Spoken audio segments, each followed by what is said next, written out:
Hello বন্ধুরা, তোমরা জানো মুম্বাই সিটি এফসি কিন্তু তাদের আইএসএল এর প্রস্তুতি হিসাবে থাইল্যান্ড গিয়েছে প্রি সিজন ট্রেনিং করার জন্য এবং এই প্রি সিজন ট্রেনিং করার পাশাপাশি তারা বেশ কিছু প্রস্তুতি ম্যাচ খেলছে, যেখানে টপ টায়ারের টিম যেমন রয়েছে তেমনই অন্যান্য সেকেন্ড টায়ার থার্ড টায়ারের টিমও রয়েছে। তো এর আগের দিন কিন্তু মুম্বাই সিটি এফসি ভিয়েতনামের টপ টায়ার টিম কিন্তু এলপি ব্যাংক ওয়ান অ্যানের বিরুদ্ধে ম্যাচ খেলেছিল এবং সেই ম্যাচটা কিন্তু 2-0 গোলে জিতে গিয়েছিল।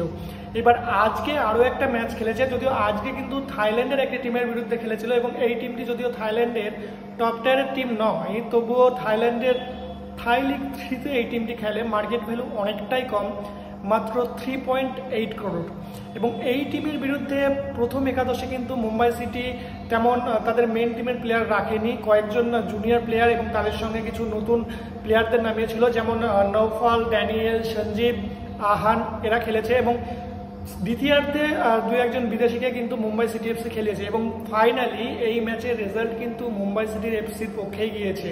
এবং এই ম্যাচে মুম্বাই সিটি এফসি শামুসাগান সিটিকে কিন্তু 3-1 গোলে হারিয়ে দিয়েছে, যেখানে মুম্বাই সিটি এফসির হয়ে দুটো গোল কিন্তু ড্যানিয়েল করেছে এবং অপর একটি গোল কিন্তু সুপ্রতিম করেছে এবং এই দুটো প্রি সিজন ফ্রেন্ডলি কিন্তু মুম্বাই সিটি খেললো এবং দুটোই কিন্তু জয়লাভ করলো।